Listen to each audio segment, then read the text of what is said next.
con los bifosfonatos de la relación estructura química, actividad tan interesante de los bifosfonatos y tan sencilla.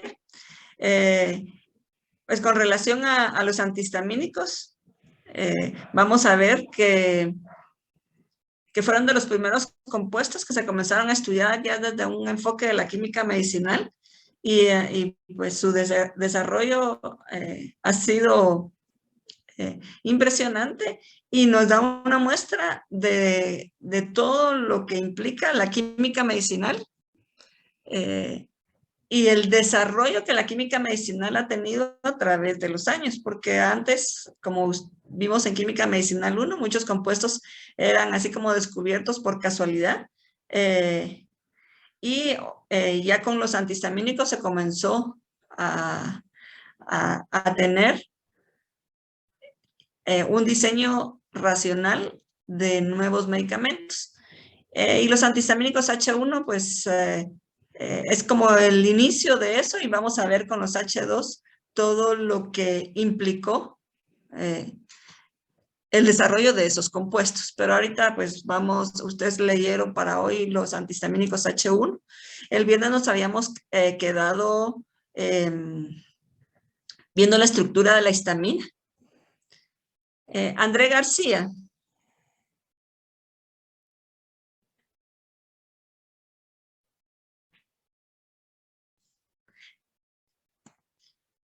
André, buenas tardes, ¿cómo estás? Ya empezando el mes de marzo. Y como dicen, febrero loco y marzo otro poco, por eso tenemos, como decía Pablo, así una tarde fríita. Sí, exactamente, por eso mismo, el marzo otro poco y fríito. Pues por mí muy contenta que este año se han sentido más días de fríito. Vamos a ver qué calor nos espera después el resto del año, porque estos últimos años han sido un poco calurosos. André, con respecto a la estructura de la histamina, ¿qué características habíamos señalado el viernes? Viendo aquí la estructura de la histamina, ¿qué características habíamos mencionado? ¿Cuál son las estructuras de la histamina de una manera general?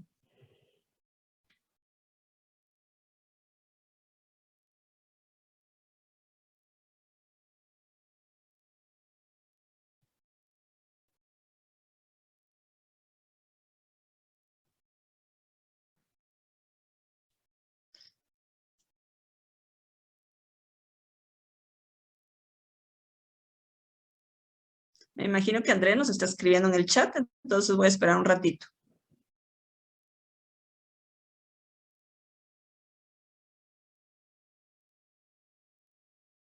Una base nitrogenada compuesta de un anillo imidazol.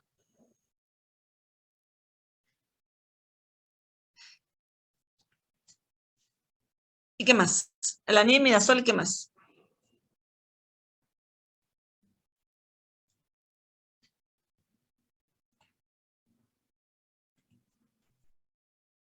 Y una cadena de etilamina. Aquí está el anillo imidazol, la cadena de etilamina. Gracias, André. Y habíamos mencionado que podemos encontrarlo en forma de dos tautómeros, el tautómero tele y el tautómero pros. Vamos a ver, Melanie Flores.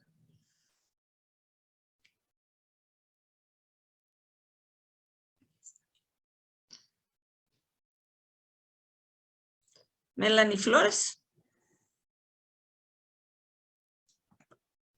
Melanie, buenas tardes. Cuando hablamos del tautómero tele y con el tautómero pros, ¿a qué nos referimos?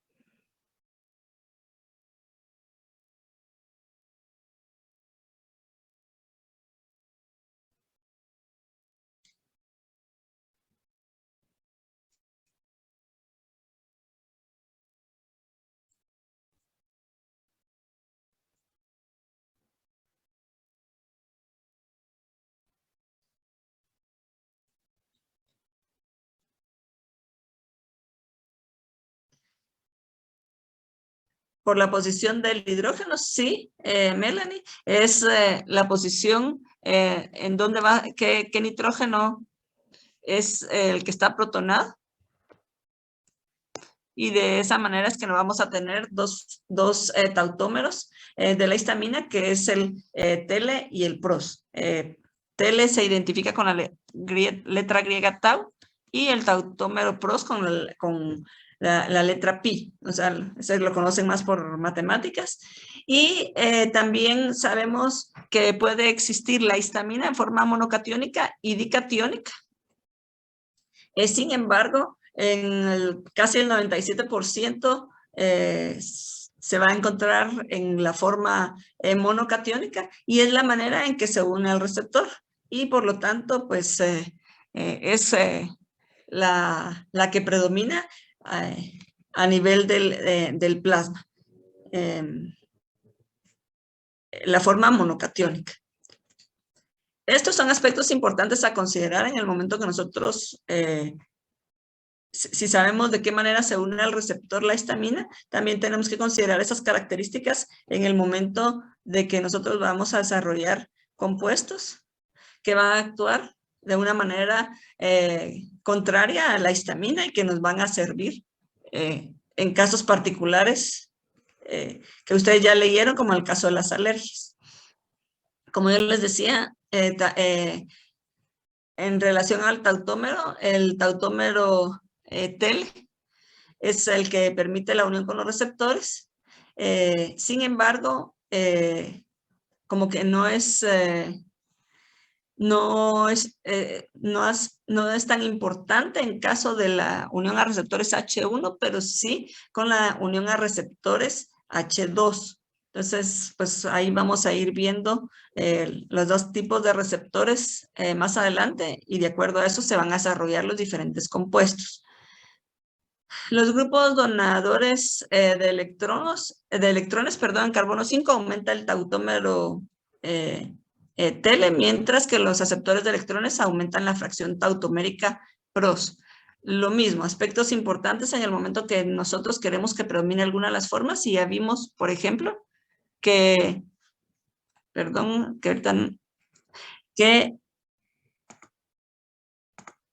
es importante para la unión al receptor H2, el tautomerismo. Entonces, son aspectos que nosotros debemos conocer, que ya se conocen ahora, que no los tenemos que descubrir, sino que ya se conocen, y en el momento de desarrollar nuevos fármacos, lo debemos tomar en cuenta. Yo les decía que puede existir la forma mono y decatiónica de la histamina, y las dos son biológicamente activas, aunque ya vimos que el monocatión es el que predomina, y la forma no protonada es la que atraviesa las membranas. Entonces, la histamina la podemos encontrar en forma monocatiónica, dicatiónica, predomina la monocatiónica, pero en el momento que atraviesa las membranas, va a estar en forma no protonada. Es la forma en que puede atravesar la barrera, la capa lipídica de las membranas celulares. Y aparte de eso, la histamina se puede encontrar en diferentes conformes.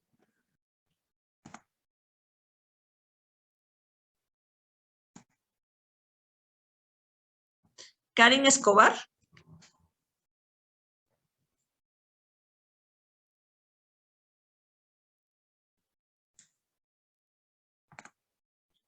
Karen, buenas tardes. Cuando yo me menciono confórmanos, ¿a qué me refiero?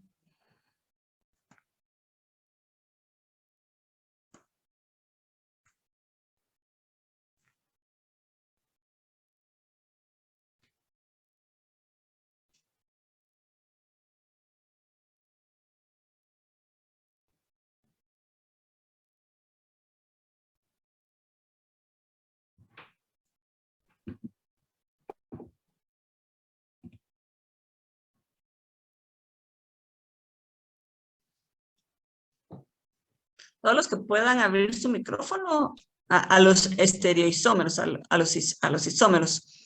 Sí, cuando hablamos de conformes, ¿sí son isómeros?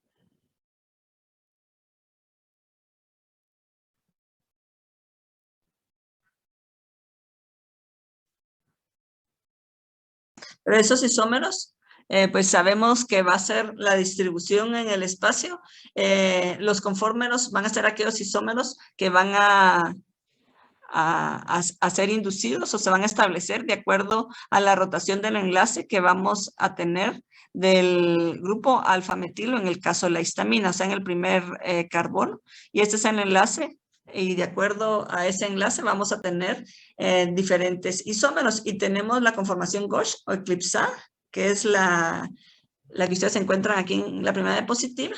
Se ha visto que esta conformación es la que eh, se une de una mejor manera a los receptores H3 y la conformación anti o trans, que es la que tenemos en esa segunda parte, es la que se une a los receptores H1 y H2. Eh, este trans tiene menos impedimento estérico y el Gauche, que es la que yo les decía que se une a los receptores H3, es estabilizado por la interacción ion-dipolo. Ambos existen en solución y cuando nosotros tenemos una alfa o beta metilhistamina, no puede adaptar esa conformación trans y por eso son débiles agonistas de los receptores H1 y H2. Esa alfa o beta metilhistamina significa un grupo metilo en carbono alfa o beta de la cadena carbonada. Sin embargo, cuando tenemos al alfa o beta metilhistamina, son agonistas fuertes de H3. Y, y como yo les decía, la conformación Gauche es preferible para el receptor H3. Y por eso es que de ahí es que se han desarrollado algunas sustancias que ya comienzan a tener acción sobre otros receptores, no solo H1. Karina Sánchez.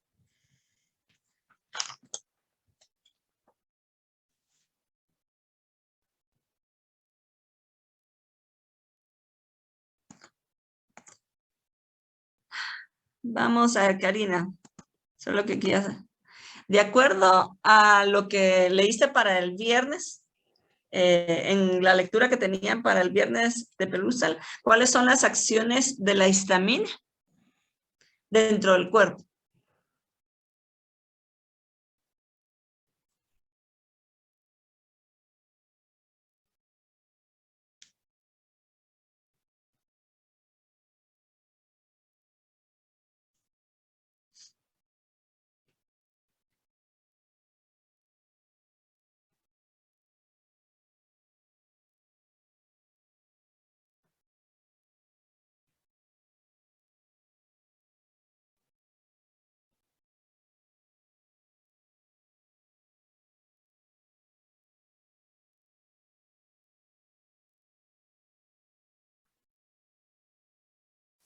Reacciones alérgicas, inflamación, secreción gástrica. ¿A qué se deben esas acciones, Karina?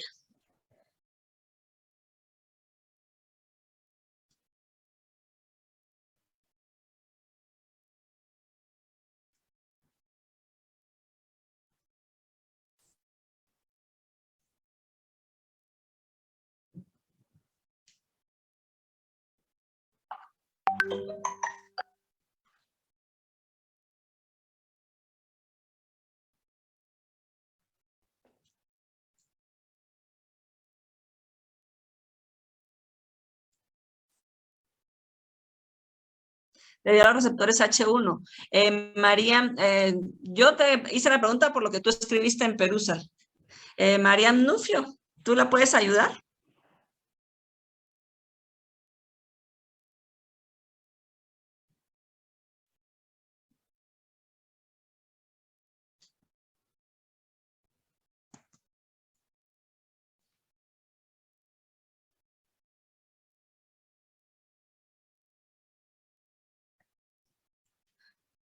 María Nufio.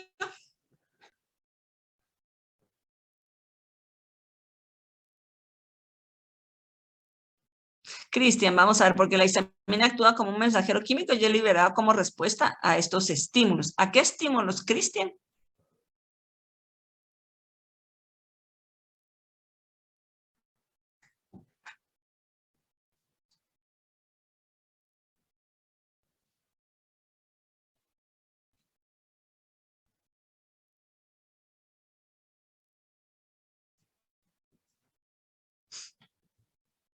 A las reacciones alérgicas o hipersensibilidad, si no estoy mal. Vamos a ver, Ana Contreras, por ahí abriste tu micrófono, entonces yo digo que tienes micrófono porque lo abriste. Entonces, ¿tú qué me dirías? ¿A qué se deben las acciones que tiene la histamina en el organismo?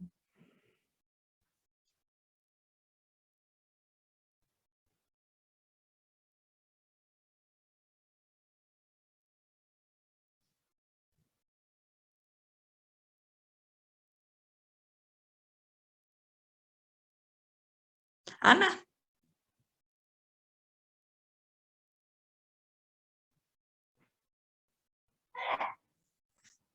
Pablo, los estímulos provocados por patógenos externos haciendo que los mastocitos liberen histamina. Sí, ahí está bien, Pablo. O sea, estímulos provocados por patógenos externos, sustancias externas, liberan histamina. Y yo voy a tener ciertas reacciones de la histamina.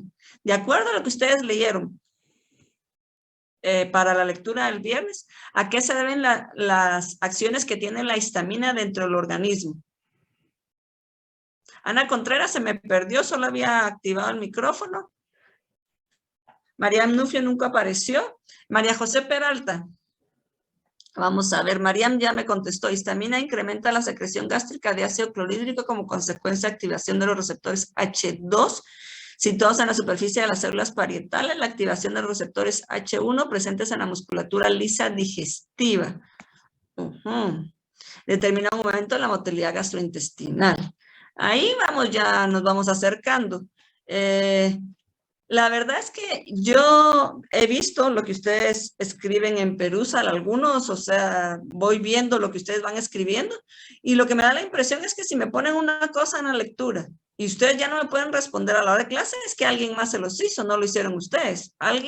Ustedes le dicen a alguien que entre a su cuenta y les hace los comentarios, porque no puede ser que no se recuerden en el momento que estamos a la hora de clase.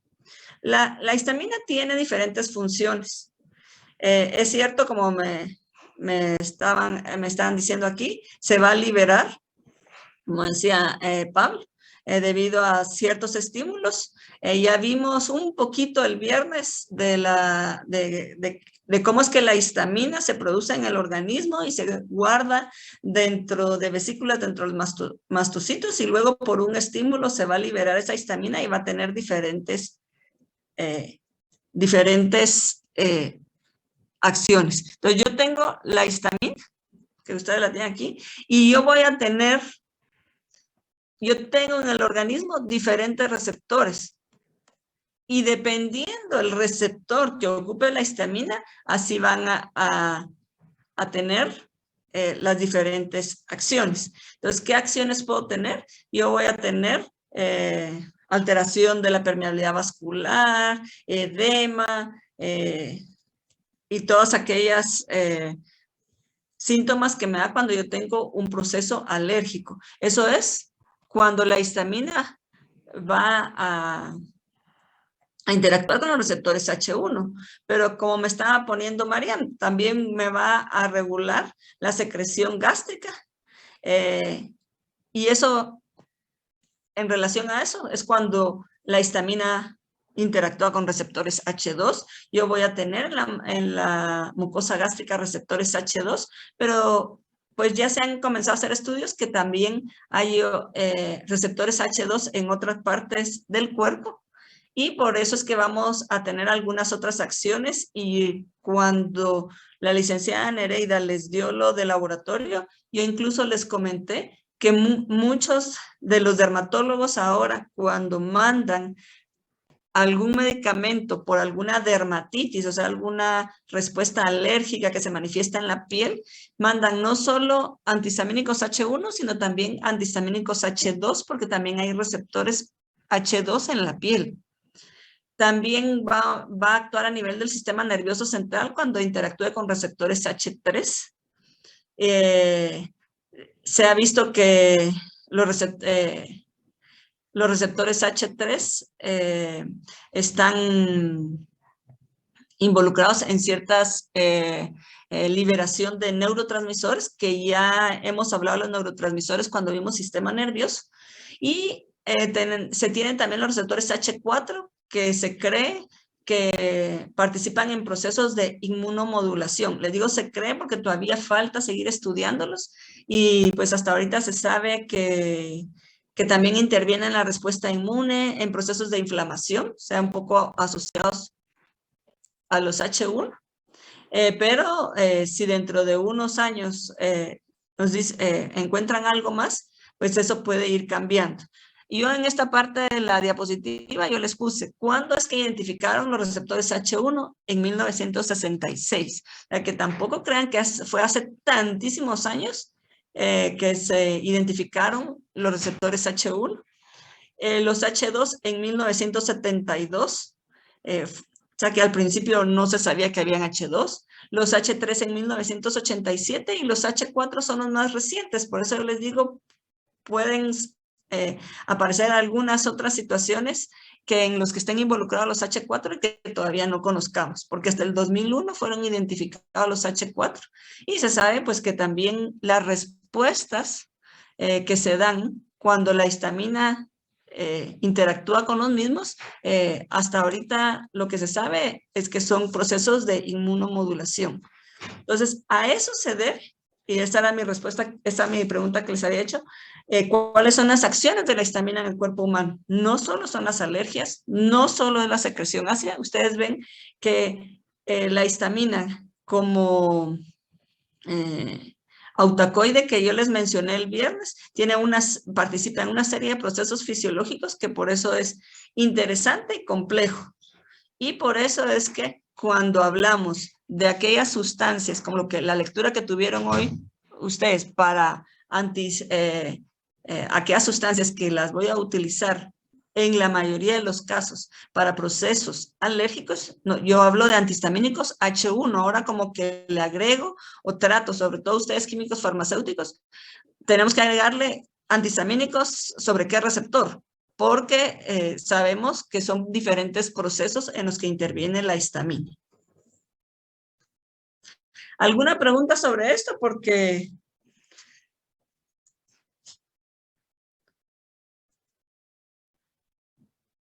bien, entonces por eso es que es tan complejo las acciones que tiene la liberación de histamina.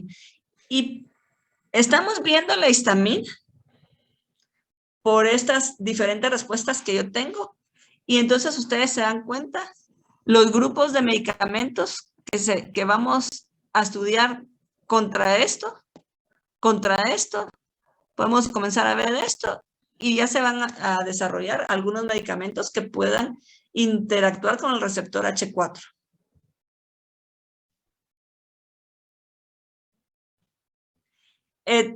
No sé si ya se ha encontrado, Pablo, es el que menos se ha estudiado y es el que todavía, por ejemplo, no hay ninguna sustancias específicas que interactúen con receptores H4. Ya se comienza a estudiar, pero todavía sí no hay medicamentos que tú los puedas encontrar que sean contra receptores H4. Ya tenemos medicamentos que van a ser agonistas o antagonistas de H3 dependiendo de la función, porque ya hay agonistas H3. Tenemos antagonistas H2 y tenemos antagonistas H1 y también algunos agonistas H1. O sea que vemos que la histamina tiene una función fisiológica. En algunos casos nos puede dar problemas, pero también en algunos casos puede ser que necesitemos la acción de la histamina. Entonces tenemos agonista H1 y antagonistas H1, que es la mayoría. Y con los H4 todavía están en estudio.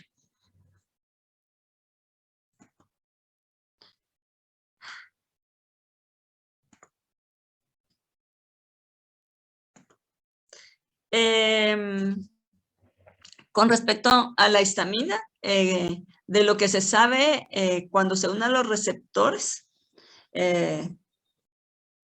de la histamina, se sabe que los aminoácidos con los que se une la histamina es el aspartato, la lisina y asparagina. Y de esta manera, generalmente, por eso era importante que supieran que habían dos tautómeros. El tautómero tele es el que va a reconocer, hacer el reconocimiento inicial con el receptor. Y una vez se une a la asparagina, hay una transferencia, se ocurre una transferencia de protones y eso hace que se produzca el tautómero PROS y entonces de esa manera se desactiva el receptor y otra vez se une a la asparagina, entonces se va a activar el receptor. Esa es la manera en que se ha visto de cómo es la activación, el reconocimiento y activación del receptor. No, Cocaviv me estaba haciendo la pregunta que si los medicamentos son específicos para cada receptor. La mayoría se está tratando de que sean específicos para determinado receptor. Vamos a ver algunas características que hace que pues no siempre se tienen medicamentos tan selectivos y ahí es donde interviene la química medicinal para ver de qué manera yo lo hago más selectivo para determinado receptor. Pero más o menos la mayoría de conjuntos de medicamentos que se tiene agonistas inversos H1, H2 o H3, la mayoría se tratan de hacer que sean lo más selectivo. No hay ninguno hasta la fecha que pueda interactuar en todos los receptores. Se supone que la histamina, como molécula de histamina, puede interactuar con todos los receptores, pero ustedes saben que depende si atraviesa barrera hematoencefálica o no, va a ocupar algunos receptores o no. Si se libera la histamina, también va a depender si se libera de forma periférica o central para ocupar algunos receptores. Porque eso es algo como difícil, ¿verdad? Si yo voy a tener una reacción alérgica, entonces se van a liberar la histamina y yo voy a tener en todos los receptores. Puedo tener algunos síntomas en el que la histamina y depende de la cantidad de histamina se vaya a ocupar muchos de los receptores y por eso los síntomas de los procesos alérgicos y los niveles de procesos alérgicos que hay. Pero medicamentos que ocupen todos los receptores que yo conozca, no hay ninguno, sino que se han tratado de hacer como un poco más específicos, más selectivos. Y por eso es que el conocer cómo es que la histamina se involucra en estos procesos es lo que ha ocasionado que se estudie y con los avances de los aspectos fisiológicos y bioquímicos, que se conozca más cómo es que la histamina produce los efectos que produce, en dónde se libera, de qué manera es que yo la encuentro monocatiónica, dicatiónica, protonada, la forma en que está protonada, si es tele o pros. Y todos esos son los aspectos importantes para que se puedan desarrollar fármacos para el tratamiento de las diferentes patologías que se pueden producir por esta liberación de histamina.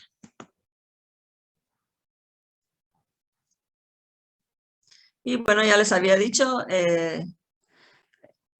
los H2 están en las células parietales del estómago y por eso es que hay aumento de secreción gástrica.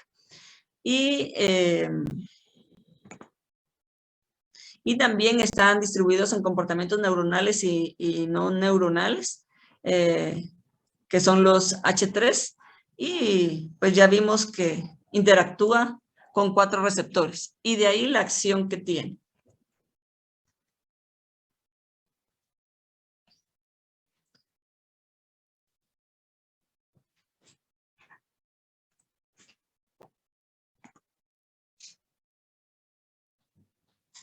¿Qué es TX? Tratamiento, Virginia. Es el tratamiento. Entonces tenemos receptores histamínicos distribuidos dentro del organismo. María José Peralta.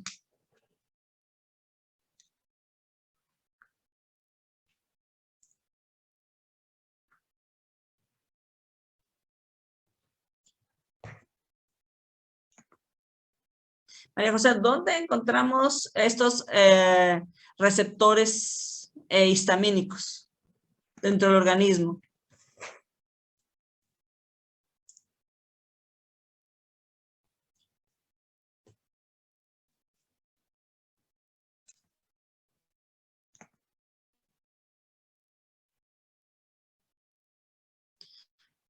Los H2 en el sistema nervioso central y en el corazón.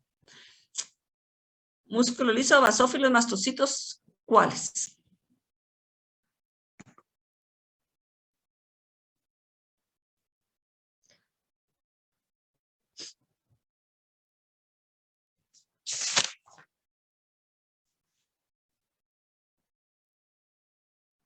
Dayana Figueroa.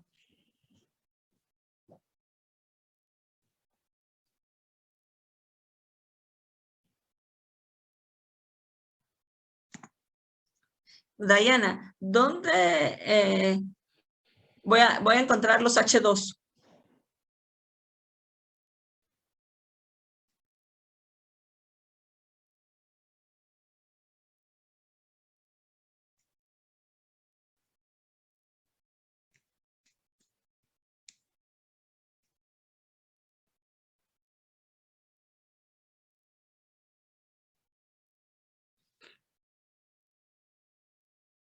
Ahorita Andrés solo va a dar un tiempecito a Dayana a ver si me contesta. Y de ahí te doy la palabra a ti.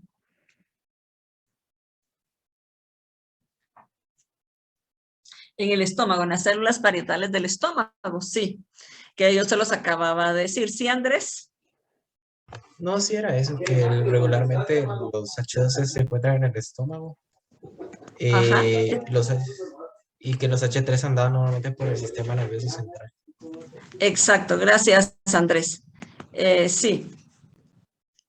Yo les decía que los receptores los vamos a encontrar distribuidos en todo nuestro organismo. Por eso es que es tan importante la histamina y no solo puede asociarse a fenómenos alérgicos, pero por ejemplo en el cerebro, en el cerebro los receptores H1 y H2 se localizan en la membrana postsináptica, o sea que también encontramos en el cerebro receptores H1 y H2, mientras que los H3 son presinápticos, o sea que ahí es donde nosotros tenemos algunas diferencias y es por qué las diferentes acciones. Entonces, digamos en esta grafiquita, aquí tenemos los H1 y los H2 postsinápticos y los H3 son presinápticos y de ahí las funciones que van a tener.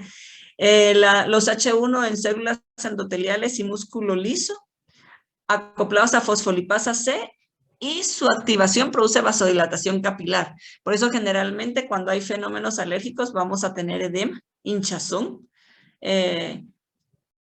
y pues no, depende el grado de la respuesta alérgica, pues así va a ser más notorio o no, e incluso de alguna manera un poco exagerada, que hasta sale en películas cuando la gente tiene las alergias y los grandes edemas, así en forma cómica, que los colocan. Los H2 están en la mucosa gástrica, pero también, como nos decían, a nivel del corazón en las células miocárdicas y algunas células inmunes. Aumenta AMP cíclico y están acoplados a adenil ciclasa y por eso estimula secreción de ácido gástrico. Y por eso si las personas, como ustedes lo vieron en el laboratorio, padecen de acidez por algún fenómeno patológico, como es, por ejemplo, presencia de Helicobacter pylori, entonces, pues se va a necesitar medicamentos que me disminuyan esa secreción ácida, porque hay una hipersecreción, o sea, hay más secreción de la que la gente necesita y le está causando un problema. Los H3, ya vimos, están en el sistema nervioso central. La activación de estos me va a disminuir entrada de calcio a la célula en las terminaciones nerviosas. Y esto me provoca que haya una disminución en la liberación de neurotransmisores. Incluso la propia histamina, norepinefrina, serotonina y acetilcolina. Si ustedes se recuerdan de lo que vimos en el sistema nervioso central, vimos cómo era importante la entrada de calcio a la célula para que se puedan liberar algunos neurotransmisores, porque el calcio nos va a hacer que se rompan las vesículas donde algunos neurotransmisores están guardados. Entonces, al disminuir el H3, la entrada de calcio a la célula, eso me provoca que ya no se libere la misma cantidad de neurotransmisores. Por eso es muy importante su papel. Y los H4 tienen una localización, por de pronto se ha encontrado que es más restringida en el tejido intestinal, vaso y células inmunes activas. Por eso es que también se cree, como yo les decía, que su papel es importante en procesos de inmunomodulación, o sea, regulación de la función inmune.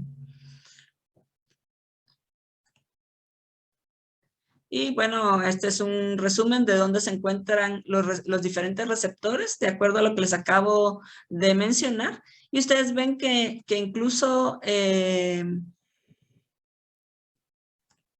hasta los receptores H3 podemos tener algunos en el tubo digestivo y vías respiratorias, aunque en menor cantidad. Más que todo es importante el sistema nervioso central. Y el receptor de histamina H4, médula ósea, como yo les decía, células sanguíneas, y también se puede encontrar en aparato digestivo, pero en menor cantidad. ¿Cuáles son los efectos por haber tantos receptores regados en todo el organismo? La activación de receptores H1 me puede dar contracción del músculo liso gastrointestinal y bronquial. Entonces, al haber contracción músculo liso gastrointestinal, me va a haber cierta motilidad del sistema gastrointestinal, pero bronquial es aquello que ustedes saben que las personas que tienen enfermedades como el asma tienen, al tener vasoconstricción o broncoconstricción, porque son los bronquios, se les cierran las vías aéreas y la persona se le dificulta respirar. Eso es un efecto de la histamina. Los H2 en la secreción gástrica y también en la estimulación cardíaca. H1 y H2 se ven involucrados en la dilatación de arteriolas y venas. El H3 principalmente en el sistema nervioso central y el H4 diferenciación de mieloblastos, que son también células sanguíneas y que es importante en acciones inmunomoduladoras. ¿Qué es lo que me produce? Creo que ya se los expliqué.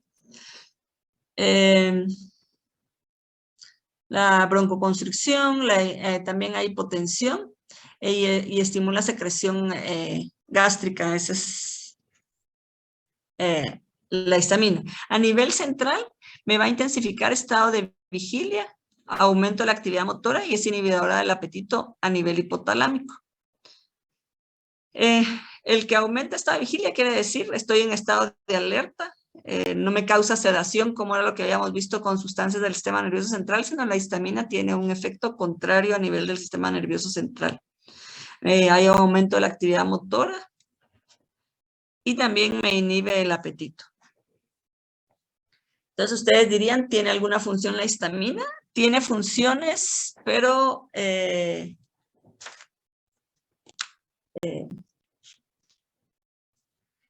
tiene varias funciones, que es cuando se libera dentro del organismo y por eso es que es una sustancia también importante. Voy a contestar eso.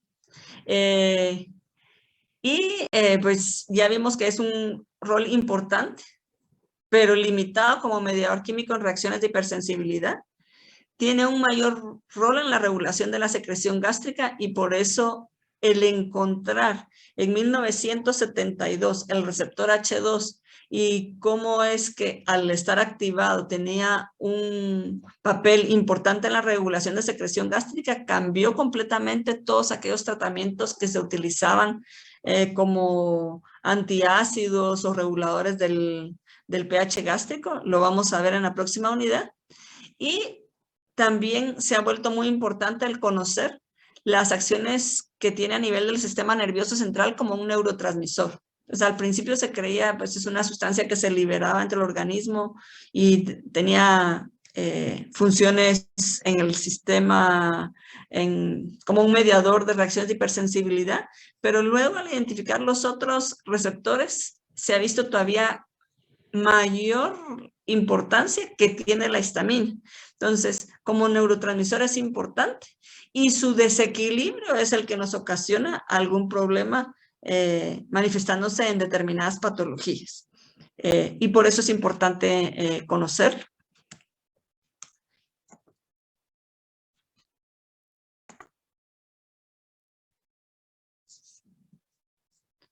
Y bueno, como yo les decía, en la inflamación producida por basófilos y mastocitos,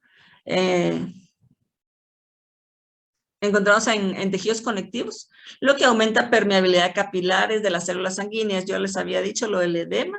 En el tracto gastrointestinal yo creo que ya se los hablé bastante. Ahí actúa como una hormona local la histamina. Y en el sistema nervioso central, como yo les decía, como neurotransmisor. Y ya se ha visto que interviene en lo que es el ciclo del sueño, apetito, regulación térmica, emociones y comportamiento agresivo, locomoción, memoria y aprendizaje.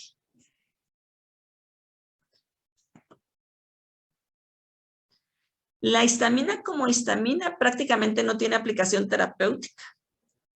Más que todo se había utilizado como un agente de diagnóstico. Por ejemplo, como un test para saber la acción secretora del estómago. Pero ahora ya se ha sustituido por la pentagastrina. Diagnóstico de feocromocitoma, que es un tumor a nivel de la glándula suprarrenal. Y control positivo de pruebas de alergias en la piel o hiperactividad bronquial. Entonces, para saber, por ejemplo, la sensibilidad que tenga una persona y por cuál se manifiestan algunas reacciones alérgicas. Sí, Virginia. Buenas tardes. Sí. Que sería bueno como que explicar cómo funciona este experimento. Tienen ¿Cuál? el donde apoyan a las personas. Si no estoy mal, Ajá. es que ahí, si ven, ahí están los frasquitos y tienen diferentes sustancias, y tienen que ser histaminas o algo así. Entonces viene alguien y puya la piel, entonces ya con el tiempo vamos a ver en qué punto fue que reaccionó más o de qué color se puso, y así como conocen las alergias de las personas y también pueden detectar fue a ti lo que te da alergia es esta histamina o esta sustancia, entonces esta sustancia se encuentra en esto y en esto, y entonces ver si la persona tiene contacto con eso para evitarlo, ¿verdad? Exactamente. Por ejemplo, se le hace como un panel de pruebas con diferentes alergenos que se conocen para saber qué persona puede ser sensible a determinadas sustancias externas, ¿verdad? Y de esa manera evitarlo, ¿verdad? Para no tener reacciones alérgicas, sobre todo cuando las reacciones alérgicas son que pueden poner en riesgo la vida de una persona porque son una respuesta muy agresiva. Entonces, así es como se han hecho algunos, como decía Virginia, algunas determinaciones para saber a qué es, digamos, alérgica una persona. Ahora parece que hay algunos paneles que hacen algunas pruebas a nivel sanguíneo y pueden determinar algunos tipos de respuestas autoinmunes que tiene la persona, como por ejemplo aquellas personas que son alérgicas al trigo y esas otras cosas que no siempre dan dermatitis, sino las respuestas es por algunos efectos por la intolerancia que tienen hacia esas sustancias. Entonces, pues se ha ido ya avanzando en eso, aunque pues siempre cuesta en algunos casos definir exactamente a qué es que uno tiene una respuesta característica hacia esa sustancia. Y yo les decía, hay algunos análogos ya como medicamento, análogo de la histamina, así como el que le está en la diapositiva. Esta es una betahistina. Ustedes ven que es un análogo, no es exactamente igual porque no es un anhidramidazólico, pero tiene una estructura muy similar a la histamina. Y realmente lo que va a hacer es un agonista de la histamina. Este es un agonista de la histamina y es usado para el control de vértigo en la enfermedad de Meniere. No sé si ustedes saben qué es el vértigo.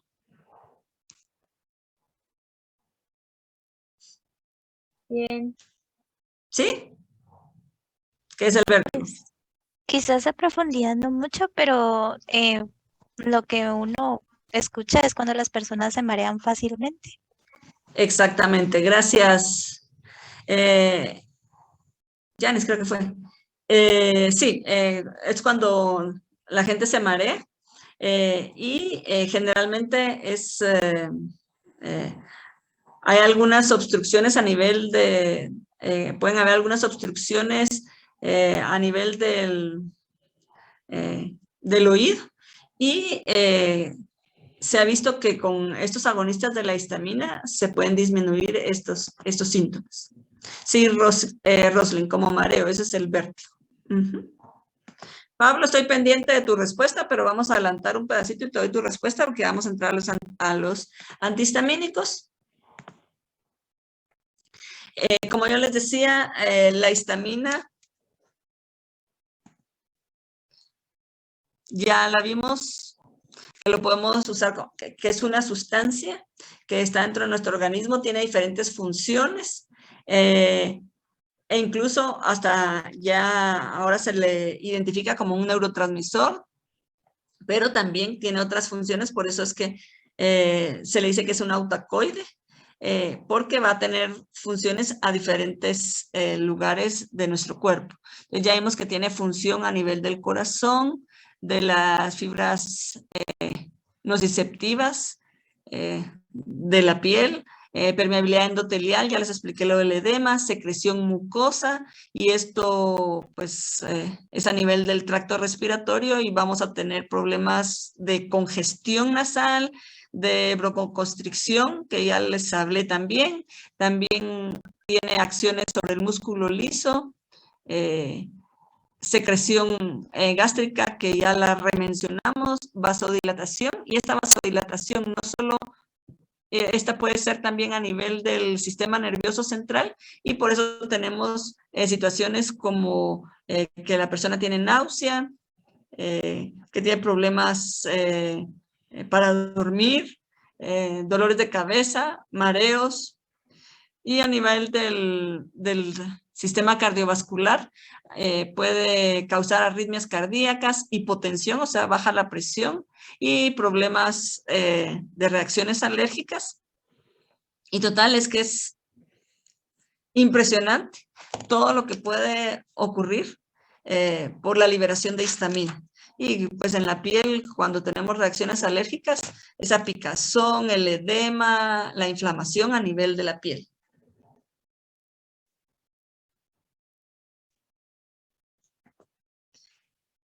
Y de ahí que se van a desarrollar una serie de sustancias que van a actuar para contrarrestar la acción de la histamina. Porque la acción de la histamina puede tener, o sea, tiene ciertas acciones a nivel fisiológico, pero cuando se libera de una manera, de una forma descontrolada, yo voy a tener los problemas que ya hemos ido mencionando. Entonces, por eso es que yo necesito conocer sustancias que tengan acciones contrarias, que puedan mediar esas respuestas que se tienen tras la liberación de la histamina. Entonces, ustedes para el día de hoy leyeron en Perusal todas aquellas sustancias que van a actuar sobre el receptor H1, que como vimos en la diapositiva que les enseñé, fue el primer receptor que se descubrió más o menos en 1966, creo que les dije. Y que fueron las primeras acciones que se vieron que producía la histamina. Y eso pues nos vamos a referir a aquellas situaciones en las que se producen algunas alergias debido a que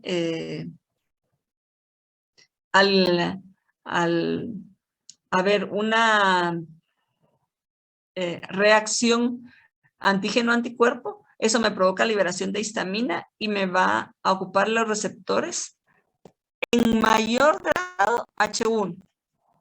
Y por eso es que, según la diapositiva anterior, yo le estoy mencionando los receptores histamínicos H1.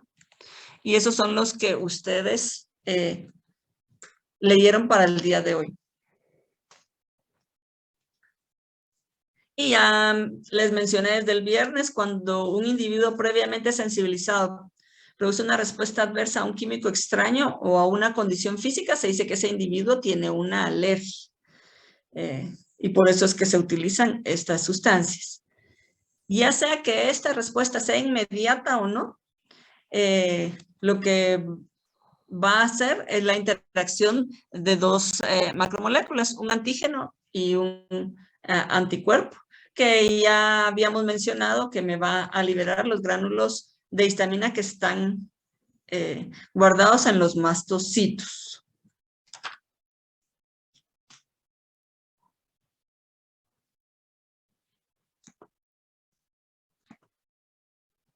Entonces vamos. Defending the host from infection.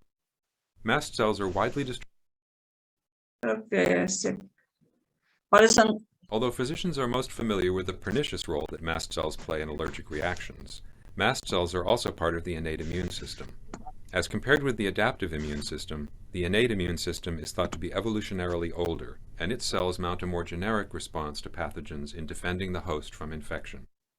Mast cells are widely Les voy a poner los subtítulos que los había dejado, pero ya se desaparecieron.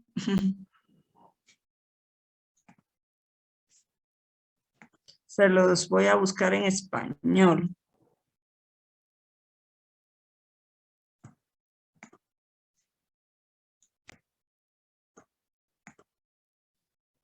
Although physicians are most familiar with the pernicious role that mast cells play in allergic reactions, mast cells are also part of the innate immune system.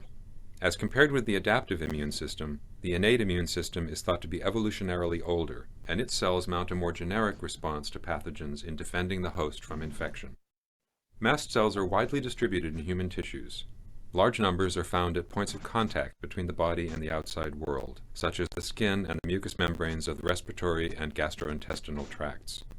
Mast cells express toll-like receptors that recognize common bacterial antigens and initiate the release of cytokines that quickly recruit neutrophils and other immune cells to the sites of bacterial invasion. Mast cells become activated when IgE antibodies bind to receptors on the cell surfaces. Cross-linking occurs when multivalent antigens bind to adjacent IgE antibody receptor complexes. Degranulation is initiated when storage granules within the cell release preformed inflammatory mediators such as histamine, proteoglycans, and the protease. Perdón.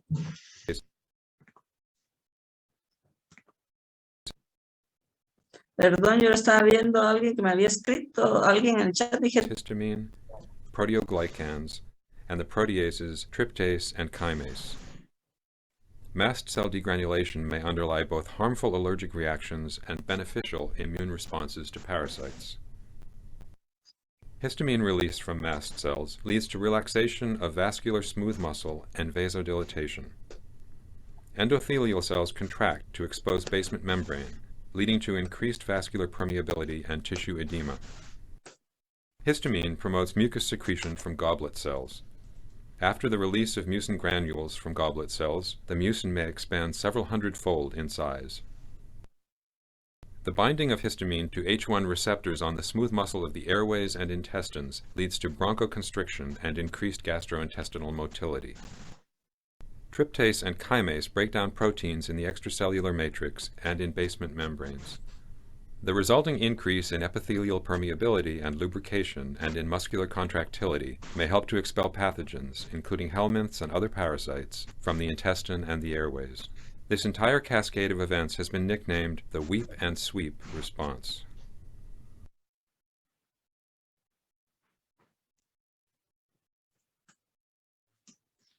To pathogens in defending the Perdón, host from infection. que ustedes ven, o sea, en este video, ven cómo es que al unirse los anticuerpos IgE con el alergeno es que va a producir la liberación de todos los gránulos de histamina de los mastocitos. Ahí se ve cómo es que esta respuesta con los anticuerpos que se van a formar por estimulación del alergeno que va a producir esta reacción. Entonces, estas reacciones de hipersensibilidad van a dar una serie de situaciones a nivel del sistema broncorrespiratorio. Por eso es que muchas veces pueden producir aumento de mucosidad y da lo que se llama rinitis, que ustedes lo leyeron en la lectura para el día de hoy. Pero también pueden dar reacciones alérgicas de la piel, picazón, dermatitis de contacto. Pero ustedes ven que también esa liberación de histamina hace que haya una motilidad gastrointestinal, que dicen que incluso ayuda a que se puedan liberar algunas sustancias externas o algunos ahí ponen parásitos, y por eso es que decía que aumentan secreciones y que también ayuda como a limpiar, o sea que tiene también una función esos reacciones que se dan con la liberación de la histamina. Sin embargo, pues dan toda esa otra parte de molestias como son las hipersecreciones nasales, prurito, picazón, que son lo que conocemos como alergia. Por la vasodilatación que provoca también la liberación de histamina, entonces es que yo voy a tener ese edema. Y también me preguntaba Karina por qué, bueno, yo había leído mal la pregunta, ¿por qué surge la taquifilaxia? ¿Cómo así por qué surge la taquifilaxia, Karina? Yo había leído mal, te iba a contestar otra cosa.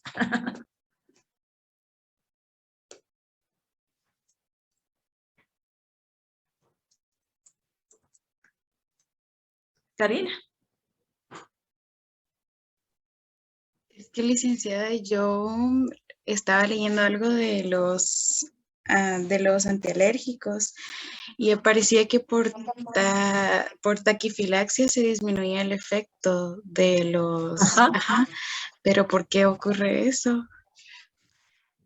Es algo similar que habíamos visto en los medicamentos, en la unidad anterior cuando se hablaba un poco de tolerancia. Pues en este caso tal vez no es como tolerancia precisamente, pero es como que en el momento de que yo estoy administrando el mismo medicamento, ahí sí como que diríamos ya no tiene el mismo efecto, y por eso es que si algunas de ustedes, porque no sé por qué en los últimos años ha habido tantas hipersensibilidades al ambiente, entonces hay una serie de síntomas, como yo les decía, rinitis, malestar, que que generalmente se produce con los cambios de clima, por ejemplo, cuando incluso hasta con mucho calor, como aumenta el polvo, entonces yo tengo reacciones alérgicas en que tengo esa hipersecreción nasal. Generalmente le mandan ciertos medicamentos a los niños o a los jóvenes, porque se ve mucho en niños, y luego se los cambian por esa misma taquifilaxia, porque hay como que el cuerpo se acostumbra y ya la respuesta no es la misma. Entonces, generalmente se está cambiando el tipo de antihistamínico para que se tenga una mejor respuesta. Entonces, yo digo que es por eso, porque ya es como que el mismo, la histamina le está ganando al mismo medicamento la ocupación en el receptor. Entonces se cambia para que la forma en que actúe ese medicamento sea distinto al que se le aplicó anteriormente, por ejemplo. No sé si te expliqué bien, Sí, Karin. licenciada, gracias. Vale.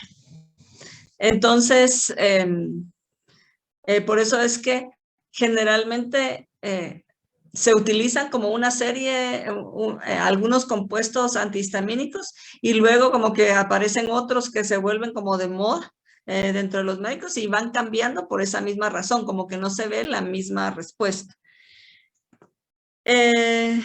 Ya ustedes también al ver las respuestas o los efectos que se tiene con la liberación de la histamina cuando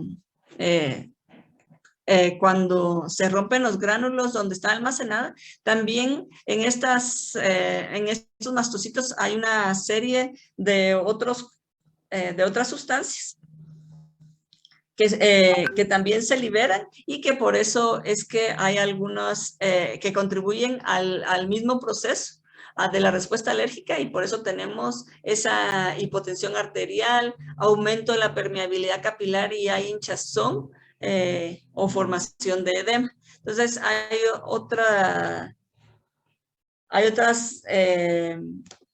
sustancias que también se liberan, y de esa manera es que todas ellas contribuyen a los síntomas que tiene la persona cuando tiene un proceso alérgico.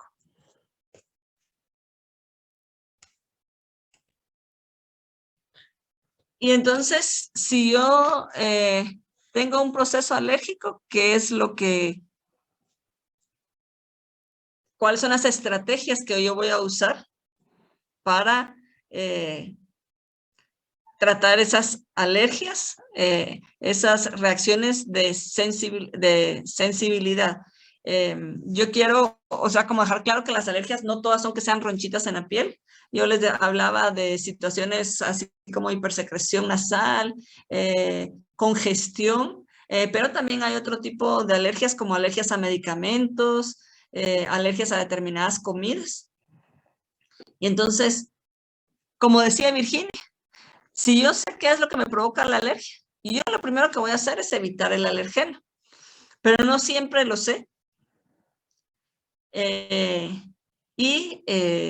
Pues a veces no siempre es factible. Y cuando no es siempre factible, por ejemplo, cuando yo tengo una respuesta alérgica a ciertas situaciones ambientales, porque no puedo estar encerrado en una capsulita y no respirar el aire del ambiente y no estar como sujeto a los cambios ambientales que pueden haber. Entonces, pero lo ideal sería evitar el alergeno. Pero, por ejemplo, yo soy alérgica a algunos medicamentos. Gracias a Dios, como conozco los medicamentos, entonces yo sé que yo no puedo tomar diclofenaco porque me va a dar alergia, entonces yo evito y no voy a tomar diclofenaco y casi que ningún familiar del diclofenaco, porque sé que mi organismo responde frente a esa sustancia y me va a producir una alergia. Lo mismo las personas que son alérgicas a los antibióticos. Si yo sé que soy alérgica a penicilina, no voy a dejar que me inyecten una penicilina y ninguno de todos aquellos que son betalactámicos, que son de la familia de las penicilinas. Entonces yo ya sé que yo no puedo usar penicilina. Entonces yo lo primero que hago es evitar el alergeno, pero como yo les digo, no se puede. Otra forma de abordarlo es con vacunas contra los anticuerpos IgE. Y pues cuando se puede, pues se utilizan esas vacunas. Un ejemplo de estas vacunas es cuando hay incompatibilidad sanguínea entre madre y bebé. Entonces, generalmente el problema es cuando la mamá es positiva y el bebé es de sangre RH positivo y el bebé RH negativo, que le puede causar una reacción alérgica. Como yo les decía en una diapositiva anterior, el individuo tiene que estar previamente sensibilizado. ¿Eso qué significa? O sea, esta cosa, ahora está muy susceptible esta cosa. Eddie Barrientos, ¿qué significa previamente sensibilizado? Que ya presente, bueno, a mí se me ocurre que ya tal vez presente algunos síntomas causados por el agente. No en los síntomas. ¿O entendí mal la pregunta? O sea, cuando yo digo que generalmente cuando hay un individuo previamente sensibilizado y luego está en contacto con un alergeno, va a desencadenar una reacción alérgica. ¿Qué significa previamente sensibilizado?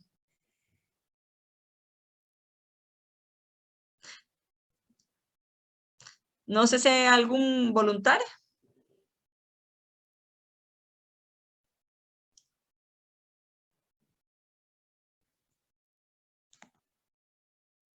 Andrés, que haya estado expuesto al alergeno. Sí, gracias, Andrés. Exacto. Si ustedes, por ejemplo, poniendo el ejemplo de los antibióticos, la primera vez que inyectan a una persona, por ejemplo, con una penicilina, que es de las que, pues, con mayor frecuencia se ven esas reacciones alérgicas, la primera vez no va a tener la reacción alérgica. ¿Por qué? Porque el organismo todavía no conoce al alergeno, no ha desarrollado anticuerpos. Entonces, si en la segunda vez que le ponen la penicilina, por decirlo así, es cuando él va a manifestar la reacción alérgica, porque ya estuvo previamente sensibilizado, ya el cuerpo dijo, esto no es mi amigo, así que lo voy a atacar. Eso es una alergia. Entonces, eso es previamente sensibilizado. Entonces, yo les decía, las vacunas anti-IgE es, por ejemplo, cuando hay incompatibilidad sanguínea entre madre y bebé, que puede haber riesgo por esa incompatibilidad sanguínea. Entonces, la mamá que es RH negativo, es que ahorita ya se me confundió, RH negativo, y el bebé es RH positivo. Si tiene un primer bebé no va a haber problema, pero como sabe que puede ser que tenga un segundo hijo y puede repetirse la situación, le ponen una vacuna, porque esa sí existe, para evitar que en el segundo embarazo haya una reacción de intolerancia y que se ponga en riesgo la vida del bebé o de la mamá. Entonces ahí ya hay esas vacunas para evitar la reacción que se da por esa incompatibilidad sanguínea. Otra estrategia terapéutica es la estabilización del mastocito. Eso significa hacer que el mastocito sea más fuerte para evitar que se libere la histamina y ocurra la reacción alérgica. Los más frecuentes y son lo que ustedes leyeron para hoy, son las agonistas inversos o antagonistas H1. Y pues estos son los que vamos a estudiar a partir de ahorita. Y cuando ya hay muchos síntomas clínicos y que yo ya tengo una inflamación, yo ya tengo la reacción alérgica instalada, por decirlo así, y que yo ya tengo problemas de respiración, yo ya tengo un edema muy fuerte y una picazón, entonces yo voy a dar ya como tratamiento antiinflamatorios esteroideos. Ahí pues son ideales para evitar esto. Fabiola, sí, cuando el alergeno es ambiental,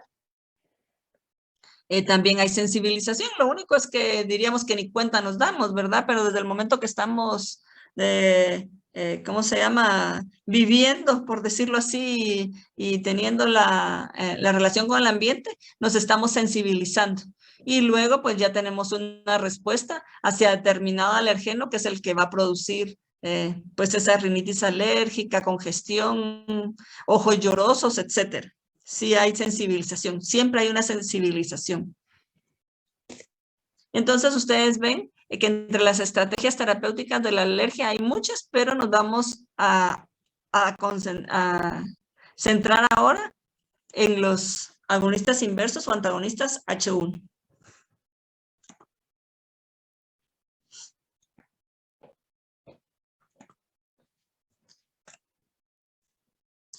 Y entonces, pues estas sustancias, como lo dice su palabra, van a bloquear las acciones de la histamina. Y se conocen como agonistas inversos H1. Antes se les decía más como antagonistas H1. Usted lo pueden encontrar de las dos maneras en diferente literatura.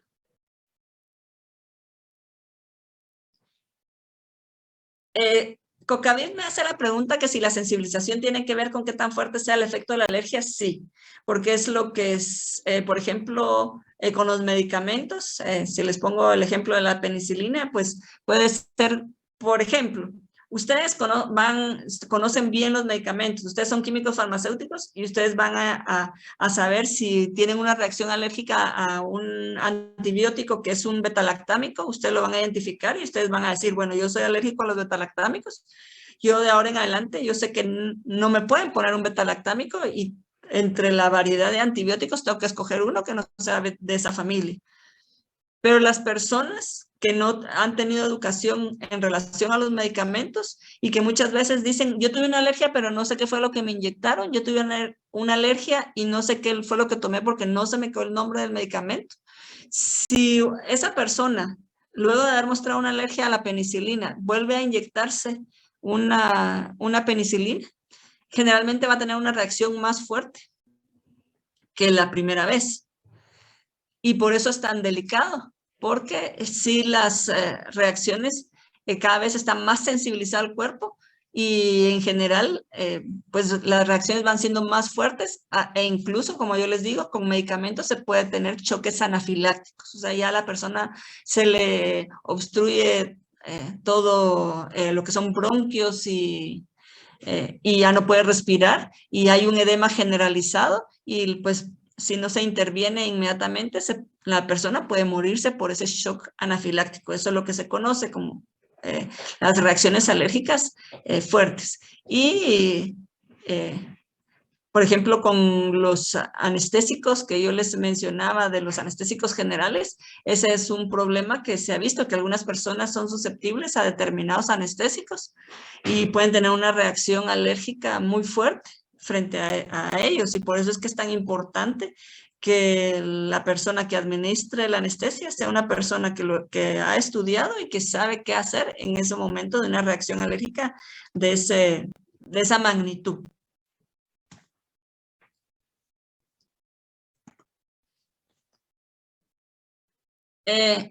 Ustedes han oído que yo les menciono agonistas inversos H1 más que antagonistas H1.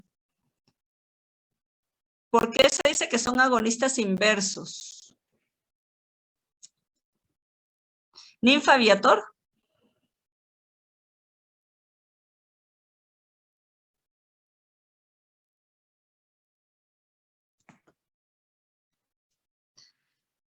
Ninfa, ¿anda por ahí?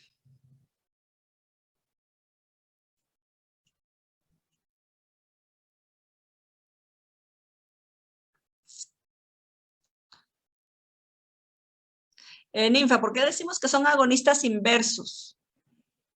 más que antagonistas.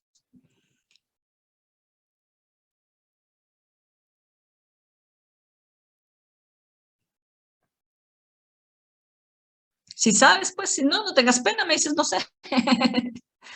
Y cuando usted lo dijo la clase anterior, yo pensé que era antagonista. O sea, cuando dice Ajá. inverso, creí que era antagonista. Agonista e inverso.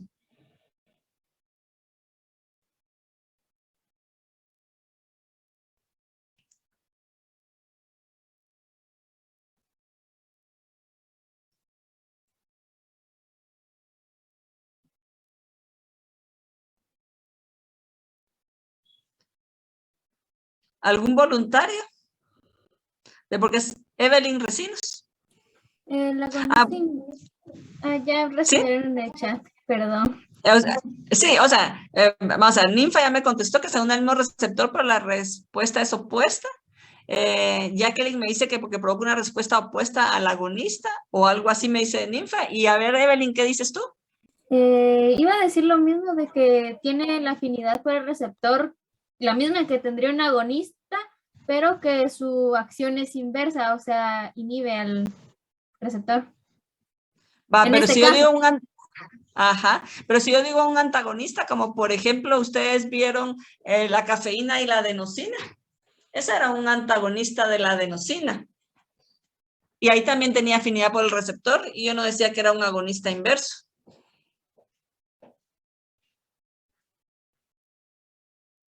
¿Y se acuerdan el video de la cafeína y ocupa los lugares de la adenosina? Y entonces ya no dejaba que la adenosina se pusiera en el receptor. Entonces también tenía afinidad por el receptor, solo que ocupaba el lugar de la adenosina. Y yo no decía que era un agonista inverso. A ver, Fabiola, ¿el antagonista no produce alguna respuesta? Es una... el antagonista lo que me va a ocasionar, así como dice Fabiola, es que me va a hacer de que el que me provoca una respuesta no ocupe el lugar. Entonces ese fue el caso de la cafeína. La cafeína no dejaba que la adenosina, que causa cierta depresión, lo ocupara y entonces yo tenía estimulación por la cafeína. Y como dice Stephanie, el antagonista se une al receptor, pero no lo activa, sino que solo hace que impide que la sustancia que lo activa se une. Entonces, con este caso, yo tengo al receptor H1 en una conformación, esta es la conformación inactiva del receptor. Ustedes ven cómo es el receptor en una conformación inactiva. ¿Y cómo es el receptor en una conformación activa? Ahí ustedes pueden ver la diferencia. Cuando se une a la histamina, ¿qué conformación adquiere el receptor? Activa. Activa, gracias, Pablo. Pero si se une el antihistamínico, que también se va a unir al receptor, ¿cuál es la conformación? Inactiva, me dice María Salinas. Muy bien, entonces ustedes ven que la inactiva, que lo que hace es que el antihistamínico me va a hacer que el receptor adquiera la forma inactiva. Mientras que la histamina, cuando se une, hace que el receptor tome la forma activa. Entonces, por eso es que se dicen agonistas inversos, porque lo que va a ocasionar es que va a forzar a que el receptor adquiera la forma inactiva y que ya no tenga la respuesta que se tiene cuando el receptor está en la forma activa. Entonces, lo que hace es guiarme el receptor a la forma inactiva. Entonces, ese receptor, como les decía, tiene dos isoformas, una activa y una inactiva. cuando no hay histamina presente, va a estar en equilibrio. Sin embargo, cuando se libera la histamina, se va a estabilizar la conformación activa, que es como la que tenemos aquí. Mientras que el agonista inverso, que en este caso son los antihistamínicos H1, van a estabilizar la forma inactiva. Eso es, no está ocupando el lugar de la histamina, sino que está estabilizando la conformación inactiva del receptor. Entonces, eso es, estabilizar conformación inactiva del receptor. Y por eso es que se comenzó a estudiar cuáles iban a ser las estrategias para convertir agonistas a agonistas inversos. Entonces se vio que cuál era la estructura de la histamina, que ya la estudiaron y ya me dijeron hoy cómo es la estructura de la histamina. Y lo primero que se pensó, yo les digo lo primero que se pensó porque esto ha cambiado, es tener una estructura similar, pero con algo más que lograra estabilizar la forma inactiva del receptor, que es lo que yo quiero. Estabilizar la forma inactiva del receptor. ¿Qué le voy a agregar o qué aspectos voy a tomar en cuenta para estabilizar la forma inactiva del receptor?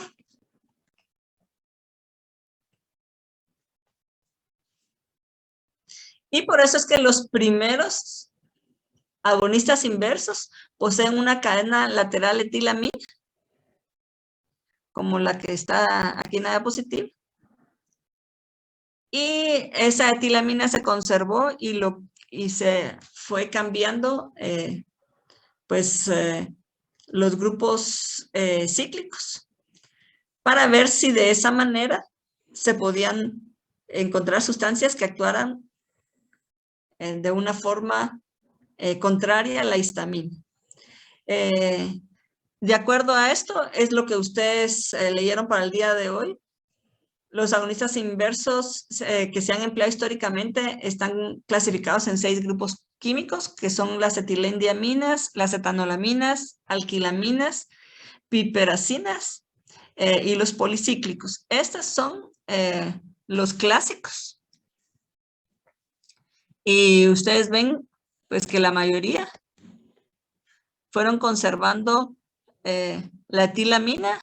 En este caso, pues ya cambió un poquito con las piperacinas porque se cicló, pero la mayoría todos tienen una cadena etilamina terminal.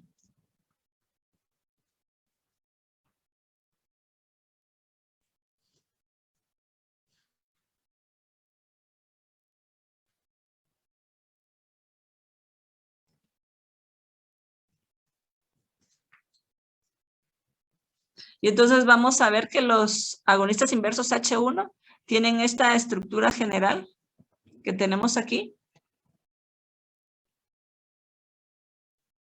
en la que R1 y R2 pueden ser anillos aromáticos, tanto bencilos y heterociclos, que van a determinar agonismo inverso. Entonces ustedes ven que el imidazol sí se cambió, sino que se cambiaron por anillos aromáticos voluminosos y que eso determinó el agonismo inverso. Los sustituyentes en el nitrógeno de la cadena etilamina son restos alquílicos pequeños. Esta molécula conectora puede ser carbono, oxígeno, nitrógeno, carbono, oxígeno. Y vamos ahí, de ahí es que se clasifican las diferentes familias. Ya vimos que el nitrógeno puede formar parte de un ciclo. Puede formar parte también de otro ciclo con el puente etileno. Se puede salificar y de esa manera formar sales. se puede ramificar la cadena con un resto alquílico corto, aunque no siempre se aumenta la actividad con esa ramificación. Y se pueden formar un anillo entre los dos anillos aromáticos que yo les mencioné al principio. Y esto nos van a dar aquellos compuestos que son clasificados como tricíclicos y que ya ustedes conocieron un poquito de las fenotiacinas cuando vieron los analépticos. Están los tioxantenos, los dibenzocicloheptanos y dibenzocicloheptenos.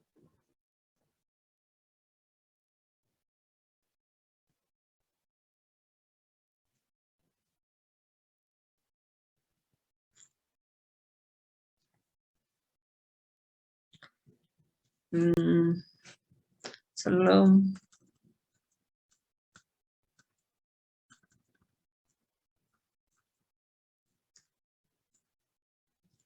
vamos a ver. ¿Alguna pregunta sobre esto? Porque la lectura que ustedes hicieron para el día de hoy ya les hablaba de esta situación de la estructura general.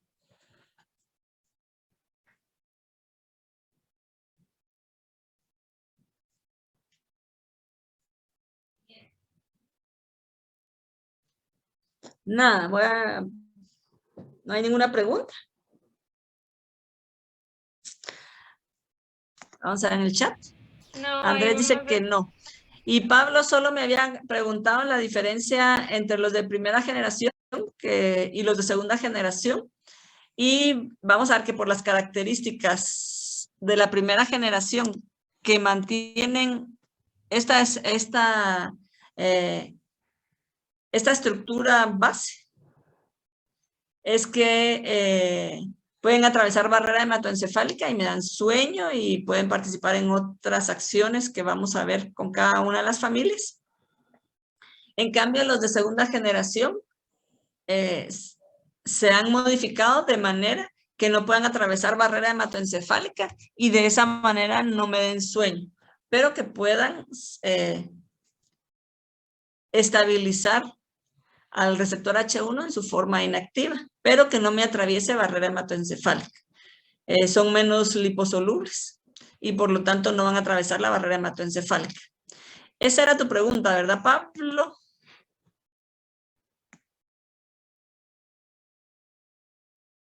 Bueno.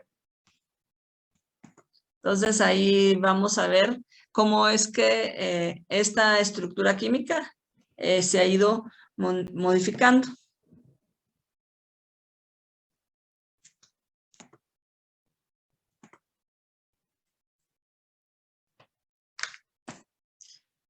Como yo les decía, esta sustitución diarílica es fundamental para la afinidad con el receptor. Estos pueden estar unidos, como ya les mostré que son los casos de los compuestos que tienen unidos como las fenotiacinas, pero deben ser no coplanares. Siempre, aunque estén unidos, deben ser no coplanares, o sea, no estar en el mismo plan para que haya una interacción con el receptor. Pueden tener sustituyentes en los anillos arilos, y eso va a influir en potencia y biodisponibilidad. Y en la mayoría de los de primera generación, el nitrógeno terminal es un grupo dimetilamina y que puede ser parte de un heterocíclico, eso ya se los dije. En todos los casos de estos agonistas inversos H1, el grupo amino es básico. Y por eso es que se presume que está protonado cuando se une al receptor. Y se une al receptor porque en el sitio aniónico.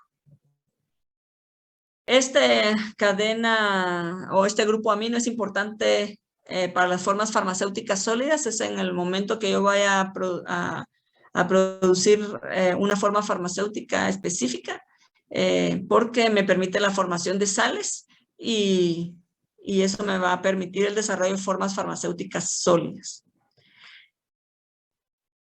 La cadena carbonada que encontramos en la estructura general consiste en 2 o 3 átomos de carbono. Van a ser 2 o 3 siempre y cuando no me aumente de más de 6 Armstrongs la distancia entre la molécula conectora y el amino terminal.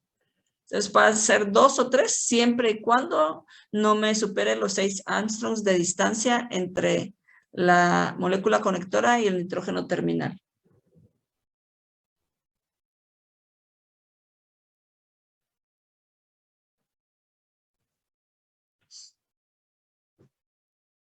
Ya les expliqué qué puede ser la molécula conectora y esta va a definir los grupos de agonistas inversos H1.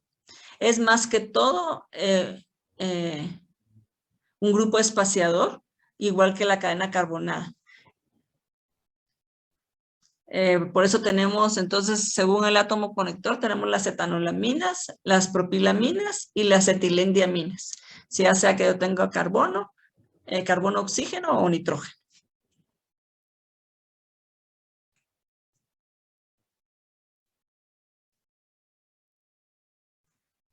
Para que un compuesto tenga actividad agonista inversa, estereoselectiva, el centro asimétrico debe estar localizado en la molécula al cual las funciones aromáticas están unidas.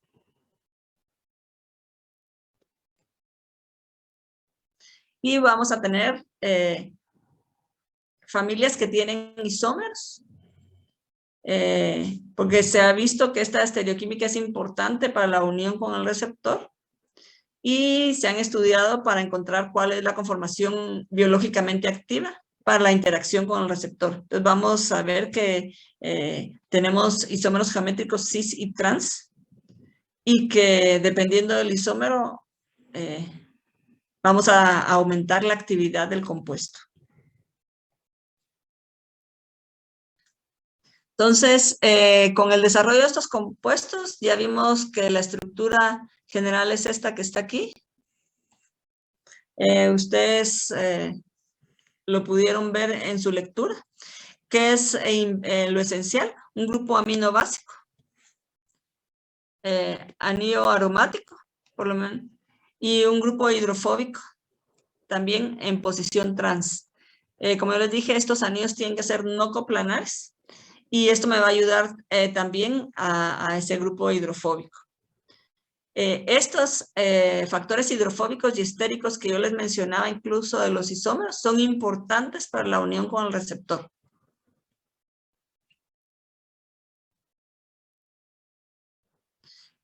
Como les decía, el grupo amino es el que se va a colocar sobre el receptor H1, análogo al grupo amino de la cadena lateral de la histamina. Y lo que son la porción aromática va a ocupar la zona accesoria y asimétrica del receptor. Y esto es lo que va a lograr un bloqueo en forma estereoselectiva. Entonces, pues eso ya se ha visto en los estudios que se han hecho, más ahora que tenemos toda esta parte de química computacional, la manera en que se une con los aminoácidos del receptor. Esto me permite que haya ese bloqueo de forma estereoselectiva.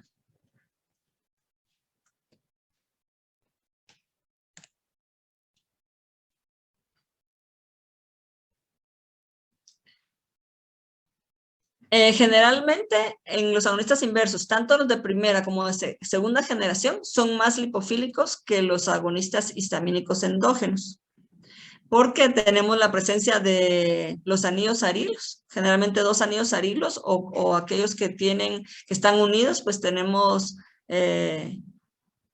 esos tricíclicos. Y eso es lo que me marca una diferencia estructural entre esa acción agonista inversa contra el agonista. Ya vimos que el anillo imidazol se cambió por esos anillos aromáticos y ese bulto que se logró es el que me va a dar la pauta de que es un agonista inversa. Y como yo les había dicho con anterioridad, el principal objetivo de investigar nuevos compuestos que yo puedo usar como antihistamínicos es desarrollar fármacos con mayor afinidad a los receptores H1 y disminuir las acciones que se puedan tener sobre el sistema nervioso central. Ya les había dicho, los anillos son bulto, pues generalmente son 2 anillos aromáticos o estar unidos. Pueden tener sustitución con pequeños grupos lipofílicos. Eso me va a aumentar potencia y disminuir metabolismo. Pero si yo tengo sustitución merta u orto, eso me disminuye la actividad antihistamínica. La cadena conectora, ya les dije que me sirve de espaciador. Puede ser saturada, insaturada, o incluso está ramificada, pero la ramificación me puede disminuir un poco la actividad en la mayoría de los casos, excepto en las fenotiacinas, y eso se lo ponen en la lectura. Ya vimos la importancia de la cadena del grupo amino en la cadena de etilamina. La configuración dimetílica es la óptima.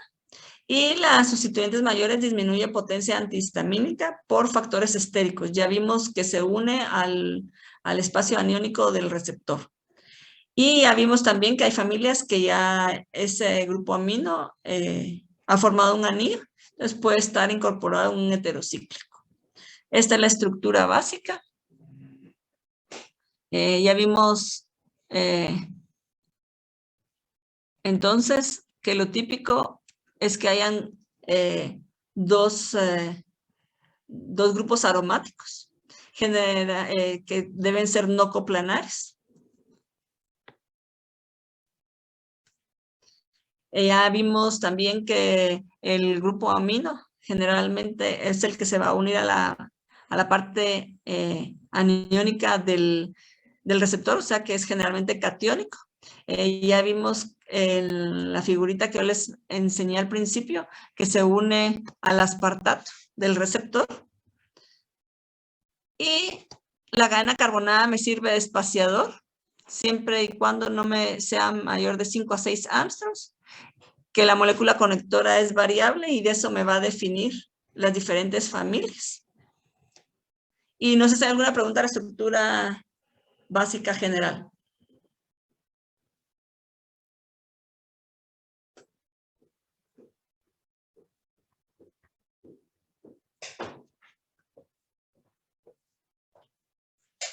Ninguna. ¿Les puedo hacer examen? Entonces ya se lo saben bien. Ya tenemos las diferentes familias que vamos a ir viendo. Ya les expliqué cuáles son las clases de las diferentes familias. Y la comparación entre primera y segunda generación, según lo que Pablo me había preguntado, ya les había dicho, primera generación hay mayor penetración al sistema nervioso central y por eso es que tienen efectos de sueño y algunos efectos colinérgicos. Segunda generación, lo que se pretendió fue que hubiera menor penetración, eso ya se hizo pensado.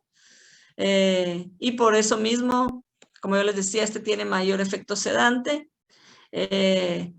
Me bloquea receptores autonómicos, como los receptores de acetilcolina, serotonina. De metabolismo, los de primera generación son metabolizados por enzimas microsomales, en cambio los de segunda generación generalmente por el citocromo P3A4. Los de segunda generación tienen vidas medias más prolongadas. Generalmente yo ya encuentro antihistamínicos que se toman una tableta cada 12 horas e incluso una tableta cada 24 horas, mientras que los de primera generación casi siempre es cada 6 a 8 horas que yo debo tomar el antihistamínico. Esas son las principales diferencias. entre los de primera y segunda generación, e incluso ahora ya se habla que hay una tercera generación que son modificaciones que se les hicieron a los de segunda generación o que son isómeros de la segunda generación.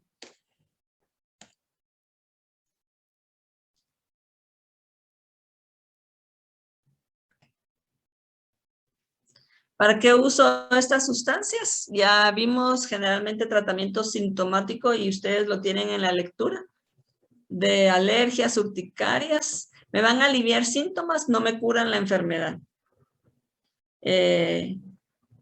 Las fenotiacinas y los éteres aminoalquílicos tienen acciones antieméticas, o sea que me sirven cuando la persona tiene náusea, y también se pueden utilizar como píldoras que ayudan a dormir.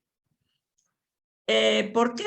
Porque tienen efectos sedantes, los de primera generación, y me van a dar sueño.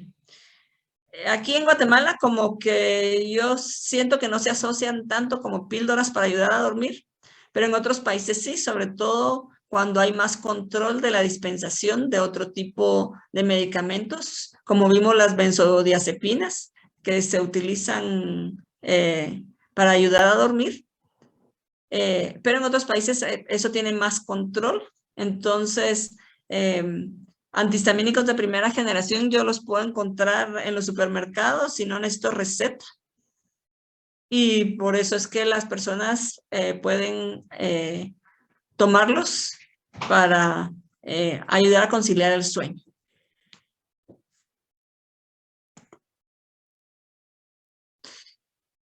Y solo quería llegar a esta parte de la importancia de este grupo de tilamina que les he mencionado y por qué es que estas sustancias tienen una serie de efectos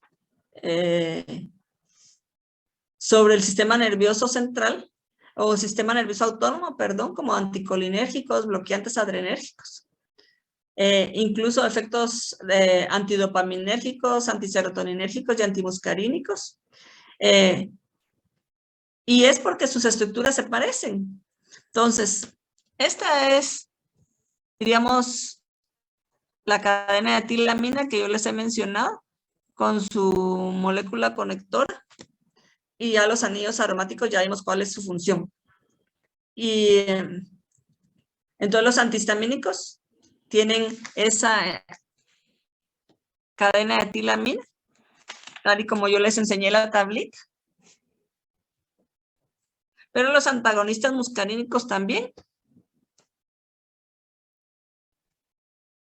Los bloqueadores beta del sistema autonómico adrenérgico también.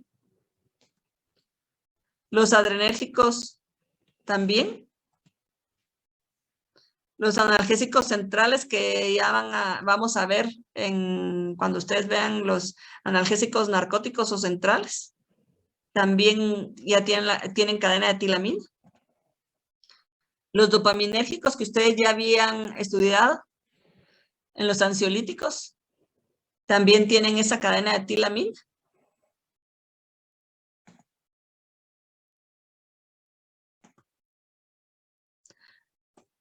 Los agonistas muscarínicos también.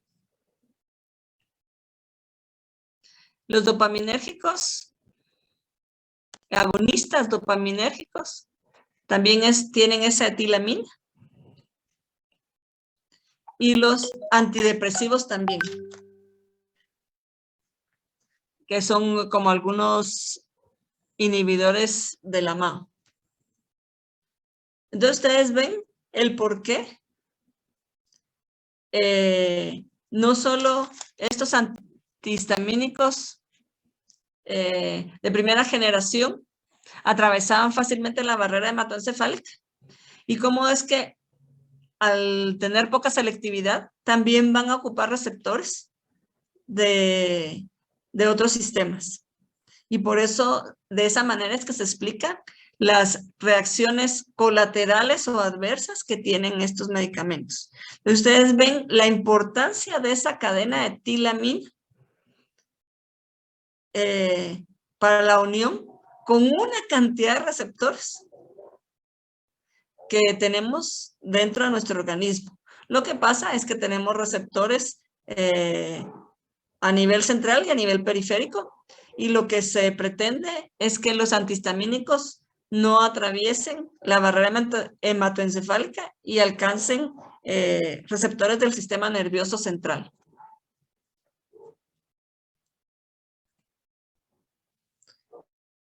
Y por eso es que los antihistamínicos o agonistas inversos, H1, van a ocupar el receptor de la histamina, pero también van a ocupar receptores de la serotonina, de los alfa-adrenérgicos, de los colinérgicos.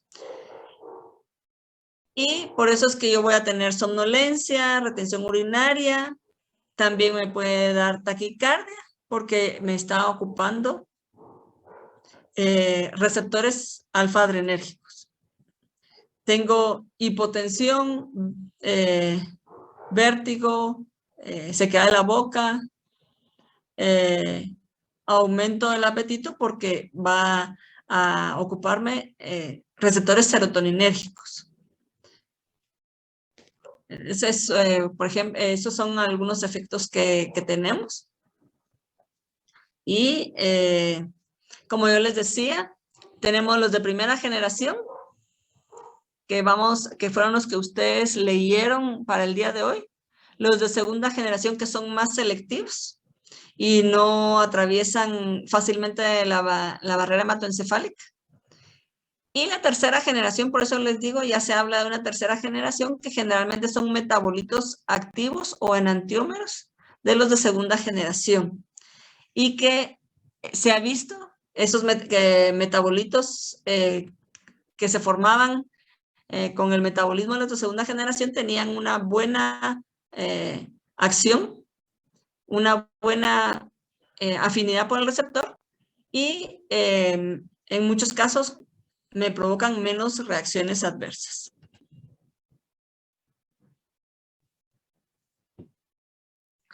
Entonces, imagínense, los primeros agonistas inversos de la histamina fueron descubiertos en 1933. Y lo que se hicieron fueron modificaciones isostéricas y por eso tenemos estructuras muy similares en el que se fueron haciendo algunas modificaciones y teniendo las diferentes familias de las que vamos a seguir estudiando.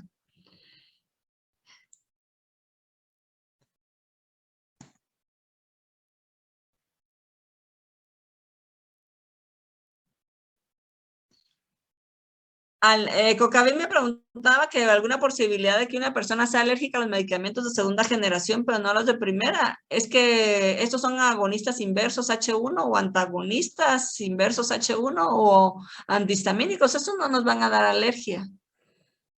No sé, Cocavin, la pregunta que tú me haces. Porque no, estos como alergia no nos van a dar porque inactivan el receptor H1. No sé a qué te refieres, Cocavin. ¿Algún efecto secundario? Sí. De que la mayoría de H1 van a dar efectos secundarios como sequedad de la boca, somnolencia. Y hay personas que con la segunda generación dicen que también les da cierto sueño.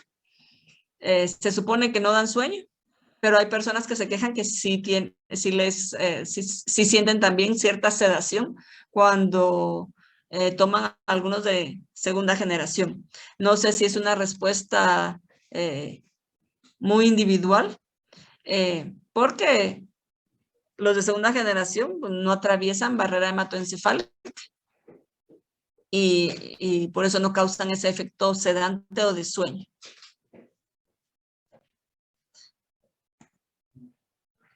Vaya, Cocavin. Y entonces,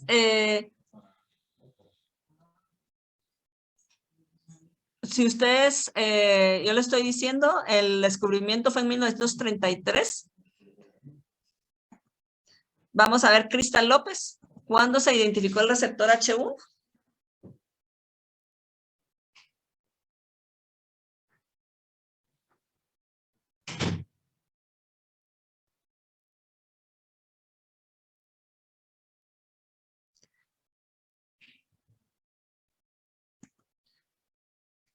Cristal López.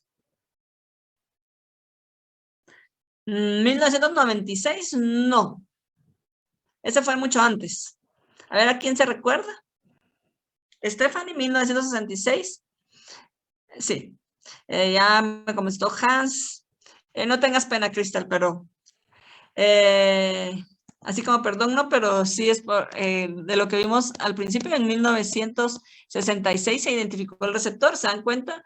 Que los primeros fueron descubiertos en 1933 y la verdad que su descubrimiento fue en probar clínicamente las sustancias y ver la respuesta que las personas tenían. Entonces funcionó para las personas que tenían reacciones alérgicas, pero ven que se empezaron a utilizar los medicamentos antes de saber exactamente cuál era el receptor o cómo es que se producían esas reacciones alérgicas, que era que la histamina se va a unir al receptor H1, etcétera, etcétera, etcétera, que ya lo vimos.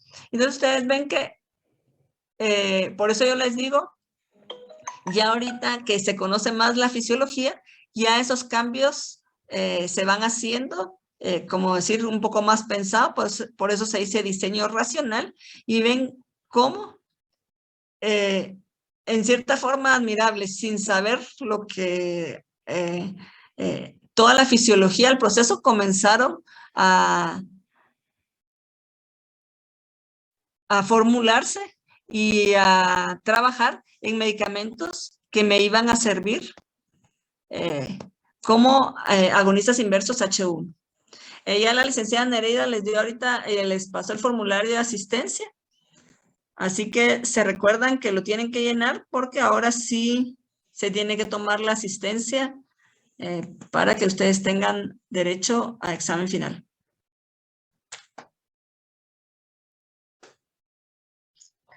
¿Alguna pregunta?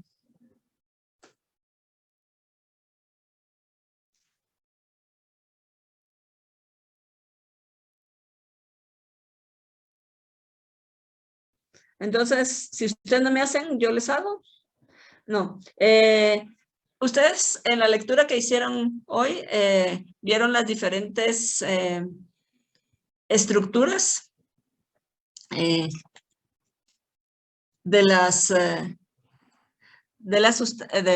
los compuestos y cabal empiezan con acetanolaminas, que fueron de los primeros que se comenzaron a utilizar, y de ahí cuáles los compuestos que son como el prototipo o los primeros que se sintetizaron con base a esa estructura y que se comenzaron a utilizar. Y también ahí les mencionan algunos efectos adversos o otros efectos que tenían, además del efecto antihistamínico. Si no hay ninguna pregunta, podemos dejar la clase hasta aquí porque ya prácticamente son las 7. Este es un tema largo, pero para mí no es un tema difícil. Es un tema interesante, no difícil porque las estructuras son muy sencillas, pero como las modificaciones estructurales me dan una serie de características, no solo agonistas inversos H1, sino que algunos otros efectos fisiológicos en el organismo por las características estructurales que ya les expliqué. Entonces, por favor, si ustedes hacen sus lecturas y ustedes me están poniendo comentarios, es porque ustedes investigaron, vieron las referencias, porque incluso me ponen las referencias en la lectura de Perusa y cuando yo les hago la pregunta aquí, no se recuerdan de lo que pusieron. No puede ser. Si ustedes son jóvenes, todavía no están seniles para decir que no se acuerdan de lo que hicieron ayer, ¿verdad?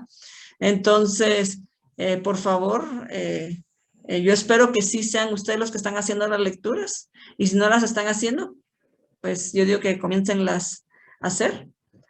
Porque veo un poco de incongruencia que lo que ustedes me apuntan a la lectura con lo que ustedes me están contestando en clase. Y si no, yo voy a tener que ver si ustedes no me pueden contestar. Yo puedo modificar la nota que les pone Perusal y voy a tener que modificarlas, ¿verdad? Porque no lo están haciendo ustedes. Pasen buena noche y nos vemos el viernes. Chicos, buenas noches. Gracias, buenas noches. Recording stopped.